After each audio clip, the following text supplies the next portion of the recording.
성경 일독을 위해서 오늘 우리가 함께 읽어나갈 하나님 말씀은 사무엘하 22장부터 마지막 장인 24장까지의 말씀입니다.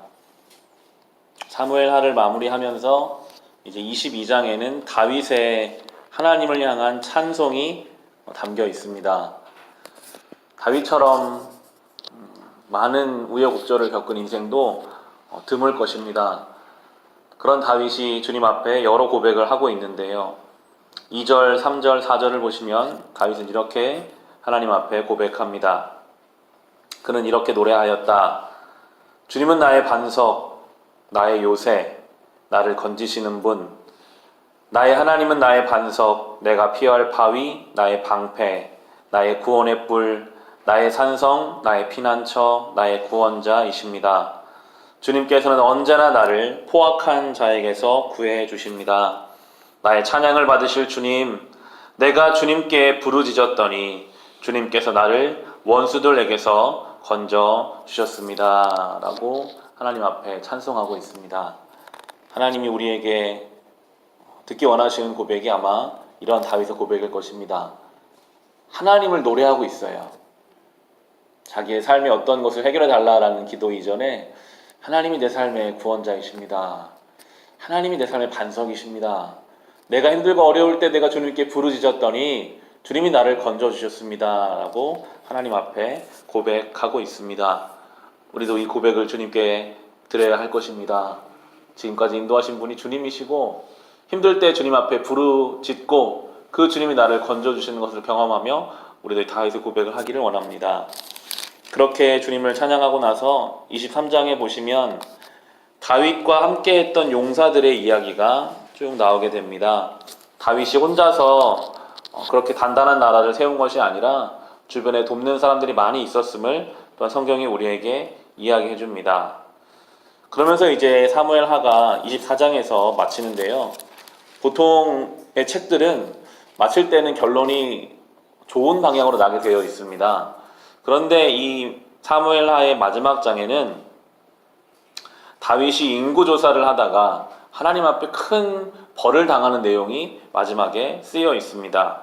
24장의 1절을 보시면 이렇게 말합니다. 24장 1절에 주님께서 다시 이스라엘에게 진노하셔서 백성을 치시려고 다윗을 부추기셨다.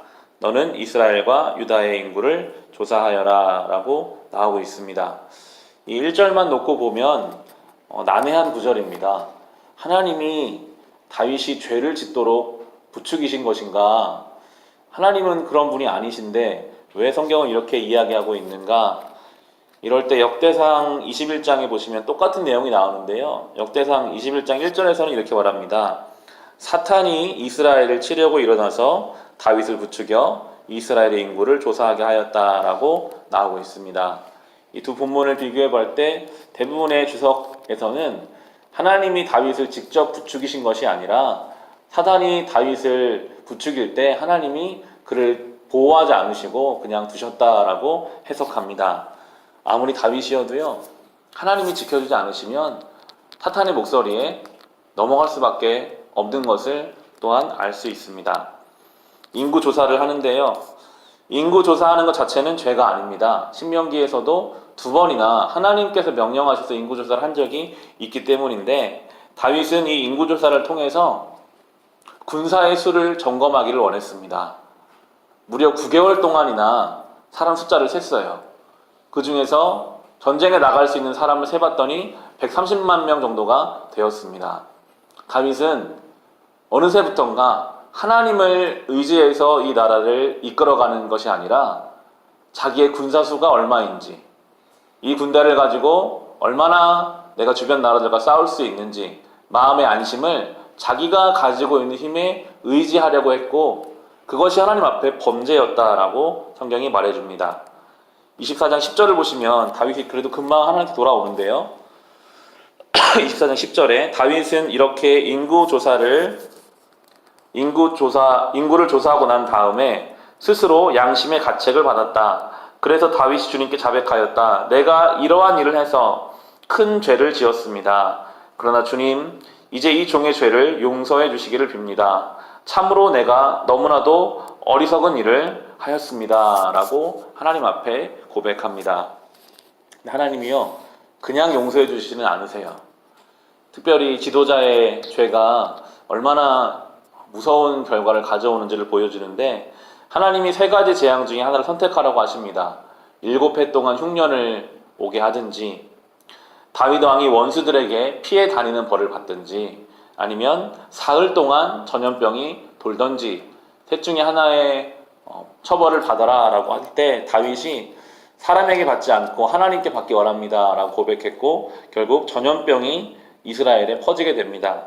15절을 보시면, 그리하여 그날 아침부터 정하여진 때까지 주님께서 이스라엘에 전염병을 내리시니 단에서부터 브엘세바에 이르기까지 백성 가운데서 죽은 사람이 7만 명이나 되었다라고 나오고 있습니다.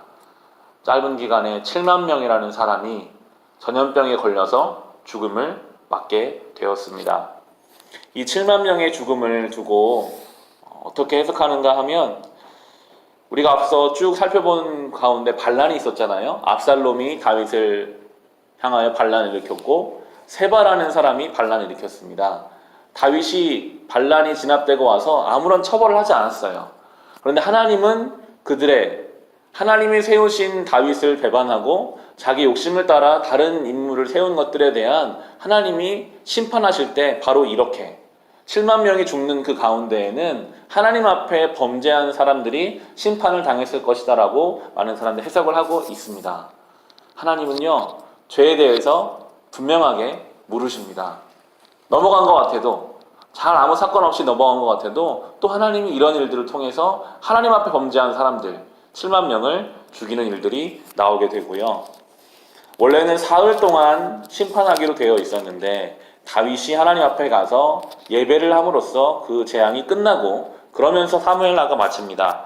가장 마지막 절인 한 장을 넘기시면 25절을 보시면, 마지막 장 24장의 마지막 절 25절에 보시면, 거기에서 다윗은 주님께 제단을 쌓아 번제와 화목제를 드렸다.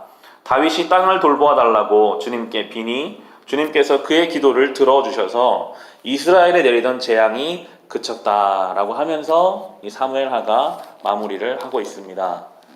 우리에게 주고자 하는 교훈은 분명합니다. 결국 성도의 삶은 하나님을 예배하고 영적인 부분으로 삶의 문제를 풀어가야 한다라고 우리에게 말해주고 있습니다. 우리도 다윗 같은 실수를 범할 때가 많잖아요. 분명히 하나님을 믿고 하나님 여기까지 날 인도해 주셨는데 막상 또 내가 가지고 있는 것이 무엇인지, 지금 내가 가지고 있는 경제적 상황은 어떤지 늘 우리는 체크하면서 불안해하고, 내 자녀가 잘 자라고 있는지 우리 손에 붙잡는 것들, 보이는 것들을 의지하면서 하나님을 잊을 때가 참 많습니다. 인고조사라는 다윗과 똑같죠. 성경은 우리에게 말해줘요. 그때마다 하나님 앞에 나와라.